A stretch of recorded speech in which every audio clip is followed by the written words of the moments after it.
여러분 안녕하십니까? 백만개미 한세호입니다. 5월 12일 금요일 시장 정리하겠습니다. 오늘 아침에 끝난 그 뉴욕 시장은 PPI가 우리가 생각했던 전망치보다 조금 낮게 나오면서 그것도 좀 괜찮았고, 또 실업수당 청구 건수가 증가해서 연준이 이제는 이제 추가적인 금리 인상하기가 어려울 거다 하는 거에 대한 이제 확신을 좀 굳혀 가기는 했습니다만은, 이제 은행권이 다시 이제 불안한 게 재등장을 했죠. 그리고 이제 부채 한도 협상, 이거가 이제 시장에 미칠 파장 뭐 이런 거에 대한 우려로 혼조 마감을 했습니다. 다우는 은행권 침체 때문에 0.66%나 하락을 했고, 나스닥은 0.18% 상승했고, S&P 500도 0.17% 하락을 하면서 오늘 시장을 마감을 했습니다. 우리 시장도 코스피 같은 경우에 약보합권에서 출발을 했지만, 이게 외국인하고 기관이 이제 동반 매도가 계속해서 이제 이어졌어요. 그래서 지수가 그 한때는 이제 0.74%, 2472까지 이제 밀려갔고, 오후에는 개인들이 조금 매수를 늘리면서 좀 반등하는가 이렇게 이제 시도는 했지만, 결국 이렇다 할 성공도 없이 그렇게 하락을 하면서 오늘 시장을 끝냈습니다. 그래서 오늘 코스피 시장에서 외국인들은 2,484억을 순매도했고, 기관은 1,074억을 순매도했고, 개인만이 3,593억을 순매수를 했습니다.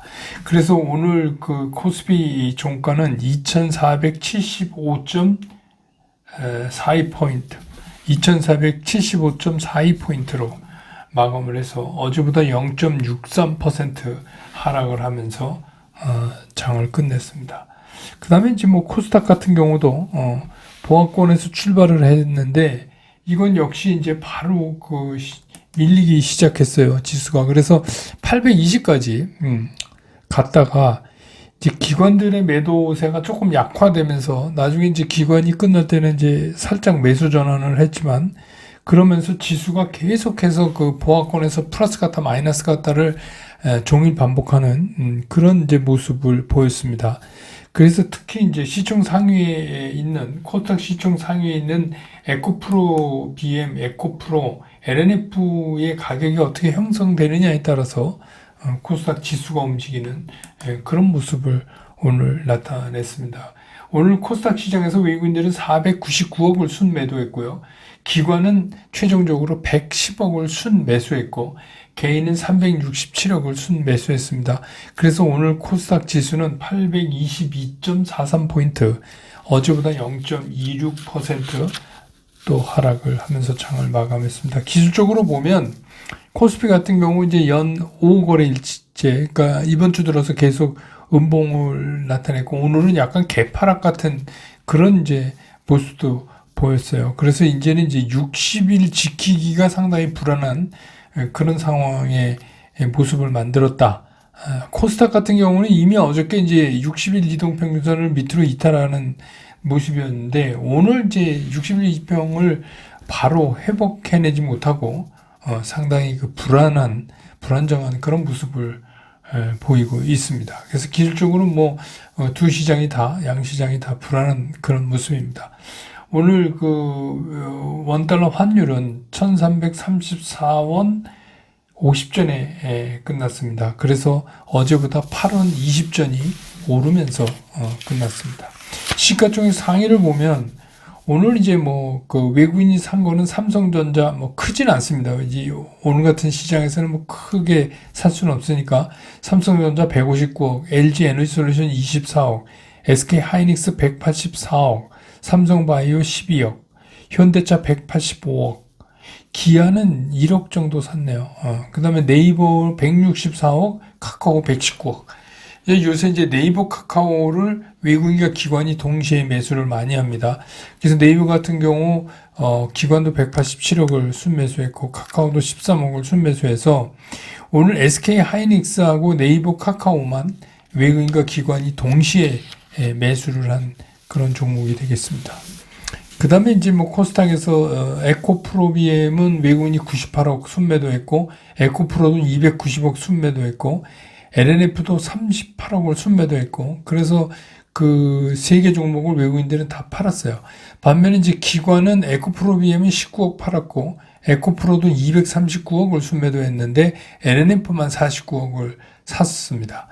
반면에 개인들은 에코프로비엠을 122억 순매수했고, 에코프로는 무려 541억을 순매수했고, LNF만 22억을 순매도하면서 장을 마감했습니다. 오늘 뭐 섹터별로 보면 오늘 같은 장이 이러니까 뚜렷하게 뭐 할 수 없지만 그나마 뭐 어떻게 조금 얘기하면 자동차 부품이 현대차가 이제 그 2030년까지 연간 200만 대 전기차 판매 목표를 밝혔잖아요. 그래서 현대차 사장이 이제 CNBC와 인터뷰에서 전기차 전용 플랫폼을 개발 중이다. 이미 있지만 그건 말고 그래서 전기차 플랫폼 EM, ES 뭐 이런 것들을 기반으로 해서 2025년에 신차를 출시할 계획이다. 이렇게 그러니까 이제 이런 현대차 그룹의 이제 완성차에 대한 희망 때문에 이제 부품사들이 낙수 효과를 좀 기대하면서 움직이는 모습을 보여줬지만 오가면서는 확실히 약해지고 모습을 보였어요. 또 하나는 조금 이제 해프닝 같기도 한데 양자 암호 뭐 이거 있지 않습니까? 과기부가 민간과 같이 3조 5천억 원을 양자 기술에 투자할 거다. 뭐 이렇게 이제 보도가 나왔는데 그래서 뭐 거기에는 삼성전자, 현대차, SKT, LG전자 뭐 이렇게 해서 2035년까지 투자한다 그랬는데 정작 과기부는 해당 보도가 사실이 아니라고 해명을 했어요. 그랬음에도 불구하고 주가는 좀 움직이는, 물론 이제 오후 되면서 이것도 약해졌지만 그런 모습을 보였고, 그 다음에 이제 뭐 엔터테인먼트, SM 빼고, 그 SM은 그 지난번 이제 그 인수 뭐 그 과정에서 조금 이제 힘들었으니까 SM 빼고는 이제 엔터 4사가 일단 실적으로는 호실적을 기록한 거고, 그 YG 같은 경우는 장중 신고가도 만들었어요. 분기 영업이익이 365억 원. 퍼센테이지로 말하면 전년 대비해서 494% 엄청난 거죠. 그렇게 됐고 JYP도 15일 날 발표하는데 호실적을 전망하고 있어요. 그래서 이제 그쪽 뭐 엔터 미디어 음반 뭐 이쪽이 강하진 않지만 조금 상대적으로 움직이는 그런 모습을 보였습니다. 그래서 이제 오늘은 이제 그 시장이 이게 갑자기 급속한 수급 불균형에 우리 시장이 빠져들었어요. 그리고 여러분 아시지만 오늘 이제 이번 주 들어서 처음으로 외국인이 좀 2,400억이 넘게 2,484억을 팔았잖아요. 그러니까 결국 그 얘기는 뭐냐면 수급이 이렇게 외국인이 사주지 않으면 이제 이렇게 돼서 결국 이제 뭐 우리 시장은 오늘 같은 모습으로 봐서는 이제 완전히 이게 뭐 병상에 두루눕는 환자로 따지면 이제 그런 자력으로 뭘 할 수 있는 그런 상황이 아니라 수급이 이제 외국인한테 가는데 외국인이 저렇게 해버리니까 이런 이제 그러니까 5월 외국인이 5월 3일 날 914억 판 이후로 오늘 처음으로 많이 판 겁니다. 그래서 그런 날이었다 이렇게 정리를 할 수가 있겠습니다.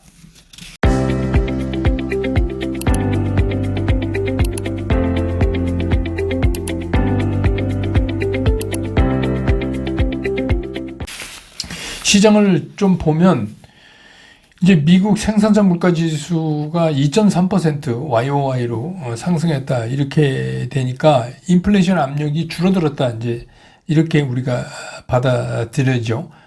그걸 확인해 줬고 또 그렇기 때문에 6월부터는 연준이 금리 인상을 없을 거다. 이제 여기서 동결된다 하는 게 거의 99%라고 그래요. 그래서 거기에 이제 더 확고한 힘이 이렇게 실린 겁니다. 근데 이제 우리가 좀 달리 조금 봐야 되는 게 근원 PPI는 3.4예요. 그래서 지난달 3.7%보다는 좀 둔화됐지만 역시 전월 대비해서 0.2%가 지금 올라가 있는 거거든요. 그리고 지난달에 0.1%였던 오름폭보다는 0.2% 더 오름폭이 늘어났어요. 코어 PPI가 그렇다는 겁니다. 이제 그런 가운데 여러분 아시면 패그웨스트 뱅크가 뱅크런이 발생하면서 전일보다 22%나 무려 이제 떨어지고 이렇게 되니까 이제 그 은행권이 다시 뒤숭숭해지기 시작을 했죠.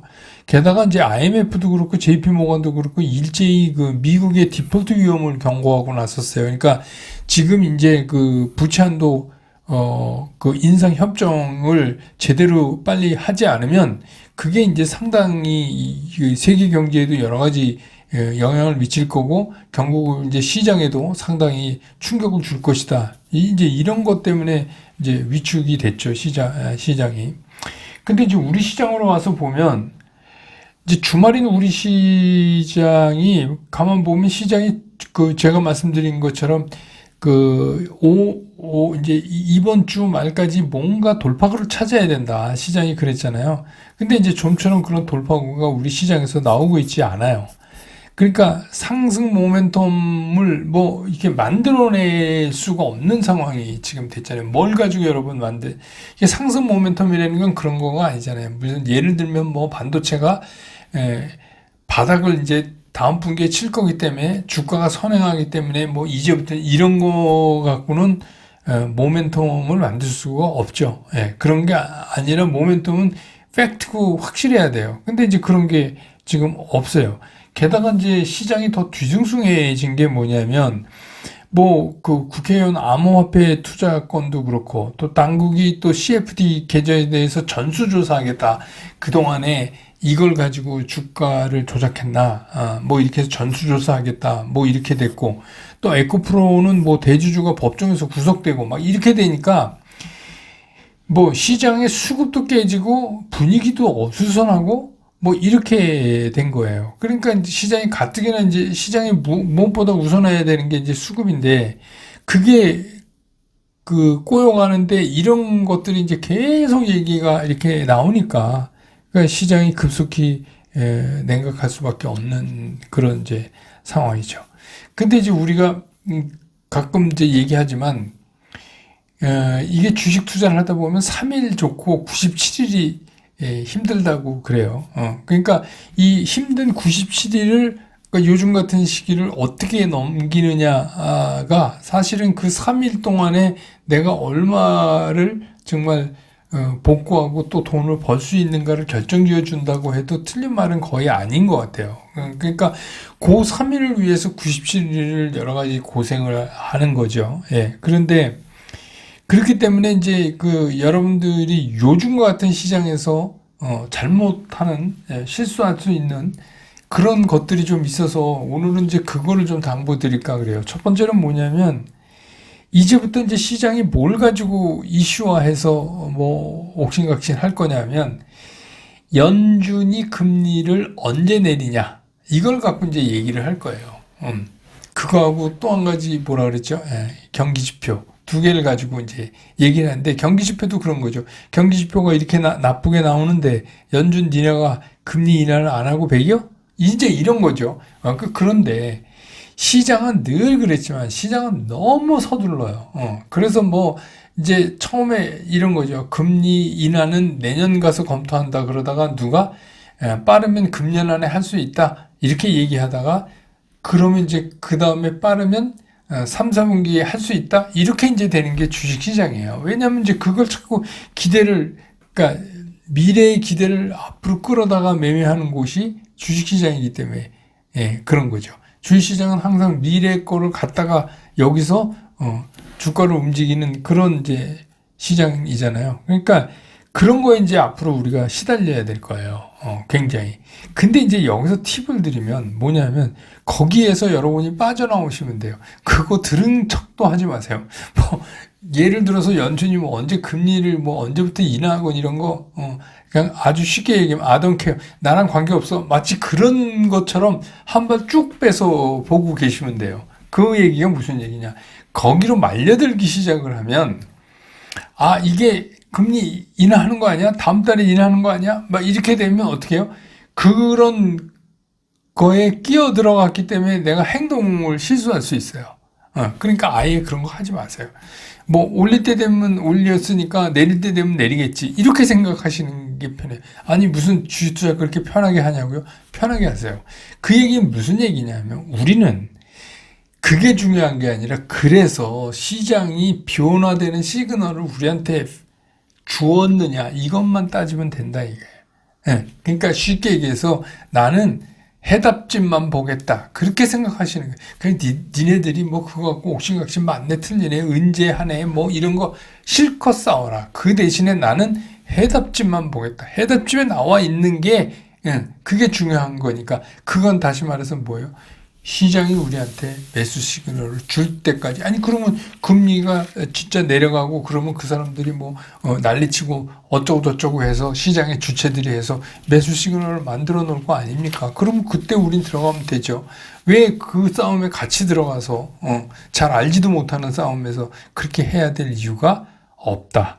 특히 올해는. 네. 그 다음에 두 번째는 뭐냐면 인플레가 이제 끝났다고 이렇게 쉽게 믿어버리는 거 있잖아요. 이것도 하실 필요가 없어요. 뭐 이렇게 수치 나오니까 지난달보다 그 컨센서스보다 기대치보다 떨어졌어. 이러니까 야 이제 인플레 이제 잡은 거나 마찬가지네. 이번 달에 그랬잖아요. CPI, PPI 모두 그랬잖아요. 추정치보다 낮게 나왔어요. 그러니까 이제 이게 이제 잡혀요. 근데 여러분 이거 아시죠? 왜 우리가 이런 거 발표할 때 맨날 헤드라인 수치는 어떻고 코어 CPI는 어떻고 뭐 코어 PPI는 어떻고 헤드라인 CPI는 어떻고 왜 이렇게 분리해서 얘기를 할까? 이거 여러분 한번 생각해 보신 적 있어요?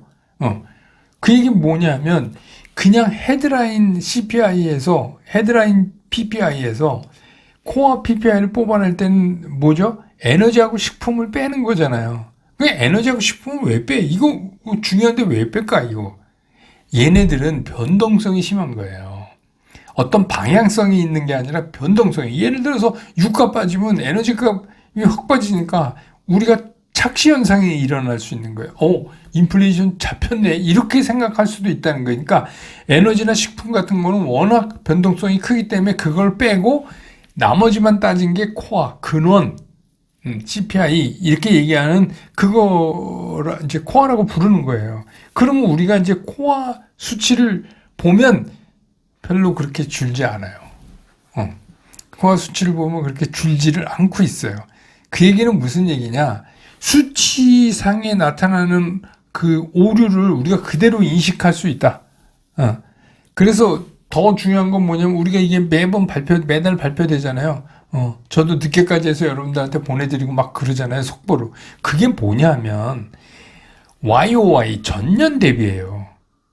전년 대비해서 그렇다는 거지 안 오른 게 아닙니다. 그러니까 마치 시장의 전망치보다 낮으면 떨어졌다고 자꾸 생각을 하는데 그게 아니라 작년보다 그러니까 CPI 작년보다 4.9%가 오른 거예요.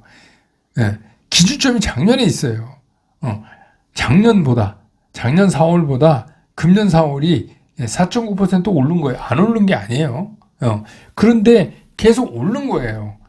근데 우리는 그게 마치 떨어지는 것 같이 착각을 하는데 그건 무슨 얘기냐면 오르는 강도가 조금 꺾였다 이런 거죠. 그것도 그 안에 들어서 코어 쪽을 보면 아직 아니다. 그러니까 너무 인플레이션에 대해서 이제 끝났다 이렇게 쉽게 얘기하면 안 되죠. 그러니까 지방 연준 총재들도 계속 거기에 대해서 워닝을 하는 거예요. 거기에 대해서. 그래서 특히 이제 신경 쓰는 뭐 서비스 쪽이라든지 이런 거가 제대로 목표대로 잠잠해질 때까지는 모르겠다. 근데 이제 계속 금리를 올리면 이게 지방은행 사태도 있고 문제가 좀 심각하니까 여기서 일단 홀딩하고 동결할 수는 있지만 쉽게 금리를 내리기는 쉽지가 않다. 이제 그런 얘기죠. 그리고 이제 이거는 이제 약간 그 투자 성향의 문제인데 이런 때 이제 실수 잘하는 게 뭐냐면 자 그럼 보자. 그럼 어쨌든간 그렇게 엄청나게 오르는 그 인플레이션 그 속도가 떨어진 거는 사실 아니냐. 그러니까 뭐 그렇다면 시간 가면 떨어질 테고 또 뭐 언젠간 금리도 더 이상 올리지 못한다는 얘기는 앞으로 금리를 떨어뜨려야 된다는 거를 얘기하고 있으니까 그렇다면 내가 남보다 먼저 사야 되는 거 아니냐. 이런 생각을 하실 수가 있는 거예요. 왜냐하면 주식시장은 오픈런 아닙니까? 그냥 먼저 가서 내가 먼저 사야 된다 이렇게 생각하시죠. 근데 사는 것도 중요하지만 파는 것도 중요해요. 여러분 이제 경험해서 아시죠? 주식시장은 잘 사는 거 못지않게 잘 팔아야 돼요. 그러니까 너무 그런데 막 업돼갖고 남보다 먼저 사야지 이러실 필요가 없어요. 남보다 왜 먼저 사서 고생을 해요? 올라갈 만 할 때 사시라니까요. 그러니까 제가 그랬잖아요. 우리가 운동할 때 보면 여러분 학창 시절에 그 축구 이렇게 하면 잘 못하는 애가 땀 뻘뻘 흘리면서 전부 뛰어다니기만 해요. 공을 한 번 더 뛰어야 될 때 딱 뛰어야 되는 거 아닙니까? 그 주식 투자도 거의 비슷해요. 이게 딱 지금 움직여야 될 때 움직이고 그 전에는 어떻게 해요? 호시탐탐 계속 보는 거예요. 이거를 계속 보면서 그래서 지금 여러분들이 보면 어떤 분은 댓글에도 달아주셨던데 제가 한 매매 원칙에 의하면 어떤 종목은 이미 매수 시그널을 보여주고 있습니다. 이런 얘기 하시는 분이 있어요. 그래서 전 되게 기분 좋아요. 이제 그거를 여러분들이 아시기 시작했구나. 그러니까 전체적인 시장과 다른 움직임을 가지고 있는 것들을 찾아내서 계속 추적하고 이런 게 굉장히 중요한 거예요. 지금 장이 이러니까 또 시장 또 맛이 갔네. 이제 다 팔고 안 보겠다. 뭐 이러면 그럼 이제 결국 맨날 이제 그러는 거예요. 그러다가 갑자기 뭐 신문 기사에 불타는 증시 막 이러면 이제 그때 돈 들고 다시 들어와서 뭐 사야 되겠다. 이렇게 하면 맨날 똑같은 게 반복이 되는 거죠. 제가 그랬잖아요. 이제 좀 내려올 거다. 그걸 두렵게 생각하지 마시고 우리가 살 수 있는 기회가 다가온다고 느끼시라. 이렇게 이제 말씀을 드렸잖아요. 그러니까 지금도 거의 똑같은 말씀을 드리는 거예요. 앞에서 얘기한 그 세 가지는 요즘 투자 경험이 짧으신 분들이 실수하는 대표적인 사례니까 그건 좀 안 하셨으면 좋겠다. 그런 생각이고 오늘 금요일이라 장이 좀 올라서 지내면 근데 뭐 떨어져도 관계없죠. 그게 뭐 우리가 뭐 주말에 막 고민한다고 올라가는 것도 아니니까 어차피 뭐 조정 받아야 될 시장이면 충분한 조정을 받는 게 오히려 나을 수도 있다 이렇게 편하게 생각하세요. 그래서 오늘 금요일 날 지수가 밀리면서 끝났지만 주말 잘 보내시고 오늘은 이번 주에 사실 그 월요일 날이 어버이날이었잖아요. 그래서 제가 슬콘생의 찔레꽃이라는 이게 1942년도에 나온 노래더군요. 백나나 씨라고. 그런데 이게 왜 그랬냐면 저는 이제 어머니 이거 뭐라 그러죠? 18번 어머니 애창곡. 그래서 어머니 생각이 나서 이게 또 알아보니까 가요 무대에서 제일 많이 불렸던 노래라고 그러네요. 그래서 뭐 그러면 뭐 요즘 분들도 많이 멜로디 들으면 아실 것 같고 그래서 여러분들도 저는 이제 뭐 부모님 다 돌아가셔서 그래서 어버이날 뭐 전화 드리고 다 하셨겠지만 사실 제일 어렵고 그립고 그런 게 전화를 드릴 데가 없는 게 이제 그렇죠. 근데 그게 꼭 이제 나이 저처럼 들어서 그때나 느낀다는 게 참 그렇게는 하지만 어쨌든간 그 돌아가신 부모님 생각하면서 한 번씩 좀 들어보시고 주말 잘 보내시고 다시 또 힘내서 월요일 날 다시 또 시장과 좀 겨뤄 나가야 되지 않을까 이런 생각을 합니다. 이번 주도 한 주 동안 너무 고생 많이 하셨습니다. 주말 잘 보내시기 바랍니다. 여러분 고맙습니다.